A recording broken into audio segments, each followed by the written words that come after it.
Assalamualaikum warahmatullahi wabarakatuh. Alhamdulillah rabbil alamin wassalatu wassalamu ala asyrafil anbiya wal mursalin wa ala alihi wa sahbihi ajma'in. Allahumma ati nafsi taqwaha wa zakkiha anta khairu man zakkaha anta waliyuha wa maulaha. Insyaallah hari ini saya akan mentadabbur ayat kursi surah Al-Baqarah. Allah mulakan ayat kursi dengan perkataan Allah. Perkataan Allah adalah nama Allah yang paling besar dan yang paling agung. Perkataan Allah ini berasal daripada ilaha, iaitu yang bermaksud Tuhan yang berhak disembah. Maksudnya hanya Allah Tuhan yang berhak disembah digabungkan dengan perkataan la. Maksudnya tiada Tuhan yang berhak disembah melainkan Allah, yang menunjukkan dalam banyak-banyak nama Allah, 99 Asma'ul Husna, nama yang paling besar bagi Allah adalah Allah. Kemudian kalimatut tauhid, iaitu Allahu la ilaha illahu.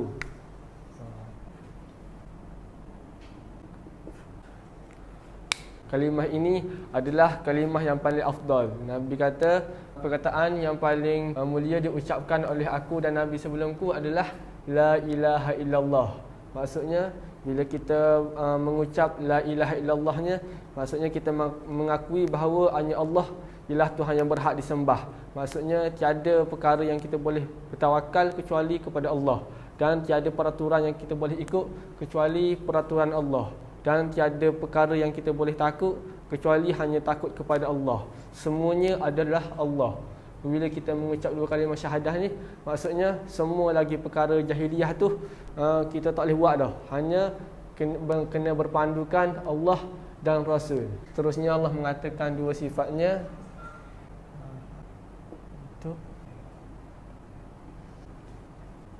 iaitu sifat pertama Al-Hayyu, iaitu Maha Hidup.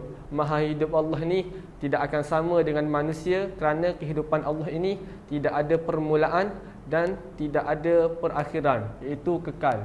Tidak ada permulaan, kita panggil azali, dan tidak ada perakhiran, kita panggil abadi. Manakala kehidupan manusia ini pasti ada permulaan, iaitu Allah yang menciptakan kita.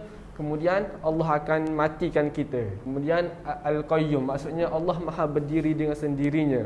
Allah tidak memerlukan suatu makhluk ataupun perkara pun untuk dia berdiri. Dan Allah berdiri untuk hamba-Nya hidup.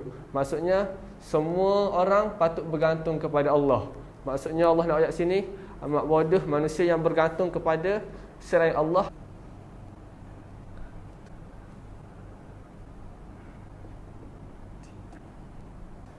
Allah kata tidak menguasainya mengantuk. Maksudnya mengantuk ni ada kuasa, tapi tak boleh nak menguasai Allah.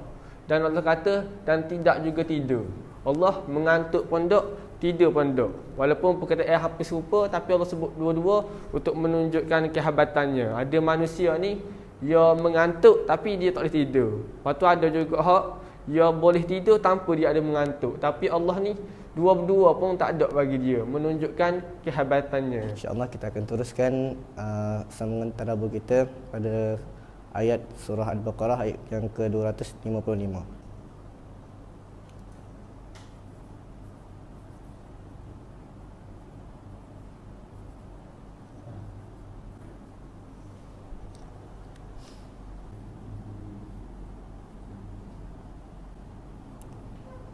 Apa yang kita boleh simpulkan di sini, baginya apa yang ada di langit dan apa yang ada di bumi. Maksudnya semua benda yang ada di langit itu hanyalah milik Allah. Seperti burung-burung dan segala galaksi, Allah yang menciptakan langit-langit ini. Dan milik Allah jugalah apa yang ada di bumi, termasuklah tumbuhan, haiwan, manusia dan semua yang ada di bumi ini.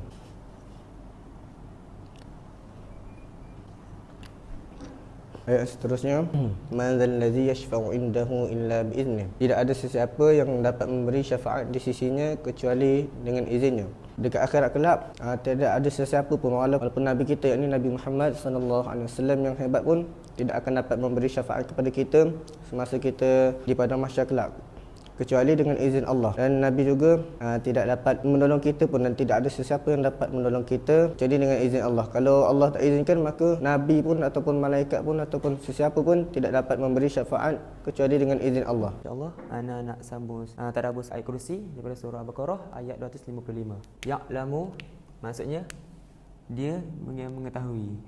Dia mengetahui ma baina apa yang di antara aidihim yang ada di hadapan mereka, wa ma khalfahum dan apa yang di belakang mereka. Dan apa maksudnya dalam ni ayat ni Allah nak jelaskan bahawa Allah mengetahui apa yang berada di hadapan kita dan di belakang kita, seperti yang semalam, hari ini dan esok. Manusia juga dan setiap manusia juga dia mempunyai 3 perkara itu, semalam, hari ini dan esok. Yang mana contoh macam semalam, sekiranya kita melakukan satu perkara itu, Allah Maha tahu segalanya walaupun pada hari ini, dan kita pada hari ini pula mana kita, Allah juga Maha tahu bahawa kita apa yang akan kita lakukan pada seterusnya. Pagi ni kita nak buat apa, petang kita nak buat apa, malam ni kita buat apa. Dan esok juga Allah juga Maha tahu. Kita tak tahu lagi kita nak buat apa. Mungkin esok kita mati ke apa ke. Jadi pada ayat ni pengajaran yang kita boleh ambil, mana kita perlulah rebut peluang pada hari ini, yang mana pada masa yang ada tu kita rebut dengan kita melakukan kebaikan, amal jariah dan segala apa yang Allah perintahkan dalam Al-Quran. Wala yuhaitu, dan tidak yuhaitu, mereka menguasai syai'in, terhadap sesuatu, min ilmihi, daripada ilmihi, ilmunya, illa bima sya', kecuali bima, dengan apa, dengan kehendaknya, dia kehendak. Dan pada ayat ini pula yang Allah nak jelaskan ialah Allah mengetahui terhadap sesuatu pun. Ilmu Allah meliputi segalanya, dan ilmu manusia ni hanya sedikit saja. Yang mana dalam hadis ada sebutkan, mencelupkan jari kita dalam air laut itu dan kita akak, yang lekat pada jari kita itu, itulah ilmu kita. Dan apa Allah juga, ilmu manusia ni juga, sekiranya dibandingkan ilmu Allah ni memang teramat-amat sikit. Dan contohnya sekiranya seorang tu dia dianggap sebagai orang yang paling bijak dalam negara tersebut, suatu negara, tapi jika dibandingkan pada Allah, ilmunya memang terlalu sikit. Dalam ayat Quran pula Allah ada sebut dalam surah Al-Kahfi 109, kullau kanal bahru midadal li kalimati rabbi lana fidal bahru qabla an fan taku kan pada kalimatu rabbi walau ji'na bimislihi madada. Maksudnya kul, katakanlah, iaitu wahai Muhammad, lau kanal bahru, jika air laut midada, dijadikan sebagai dakwat li kalimati rabbi, untuk menulis kalimat-kalimat Tuhanku, iaitu Allah, lana fidal bahru, pasti akan habis laut itu, maksudnya dakwat tersebut, sebelum qabla pada kalimat rabbi, belum habisnya kalimat-kalimat Allah Tuhanku ditulis. Walau ji'na bimislihi madada, walaupun kami membawa satu lagi laut seperti tersebut, maksudnya Allah bawakan satu lagi laut seperti itu untuk jadikan sebagai dakwat. Maksudnya di sini ilmu Allah ni terlalu luas. Sekiranya kita menulis kalimat-kalimat Allah, ia memang takkan cukup walaupun Allah membawakan satu lagi laut yang sama seperti itu. Dan pengajaran pada ayat ini yang kita tahu, bila kita tahu Allah Maha mengetahui semuanya, maka kita akan takut untuk membuat dosa dan kita akan berlumba-lumba untuk buat kebaikan. InsyaAllah saya akan sambungkan tadabbur pada malam ini bagi surah Al-Baqarah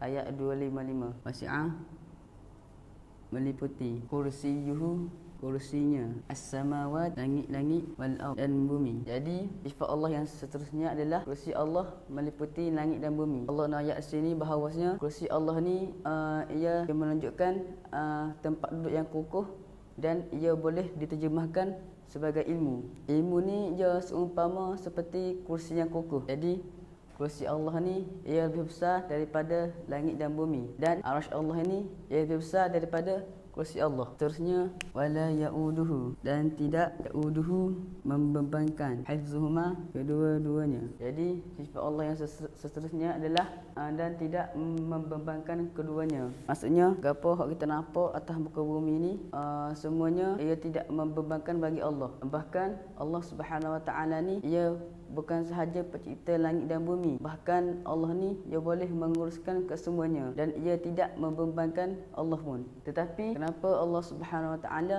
menciptakan malaikat sedangkan Allah boleh menguruskan kesemuanya? Jawapannya adalah apabila Allah menciptakan malaikat, di situ kita boleh tahu bahawa Allah ni dia ni maha berkuasa, iaitu dia boleh menciptakan apa hak dia nak. Jadi apa hak kita boleh ambil adalah Rabu ni dia mengajarkan kita untuk kita berfikir macam mana untuk kita menghayati gapo hak dalam Al-Quran ni ataupun gapo hak Allah ayat dalam Al-Quran. Yang seterusnya wahwa, dan dia Al-Aliyyu, maha tinggi, Al-Azim, maha agung. Kata ulama Al-Aliyyu ni iaitu maha tinggi ada dua maksud. Yang pertama zat Allah yang tinggi iaitu istawa 'alal 'arsy. Kedua, kedudukan Allah ataupun tempat yang mana tidak sama dengan manusia. Maksudnya gapo kedudukan Allah ni dia tidak sama dengan manusia. Contohnya kerajaan Allah ni dia tidak sama macam ni kerajaan hak manusia miliki sekarang. Yang terakhir bagi sifat Allah adalah azim, iaitu maha agung. Jadi sifat maha agung ni ia ada banyak. Contohnya penglihatan Allah yang agung, dengaran Allah yang agung dan kasih sayang Allah yang agung. Jadi setakat itu sahaja. Wallahu a'lam.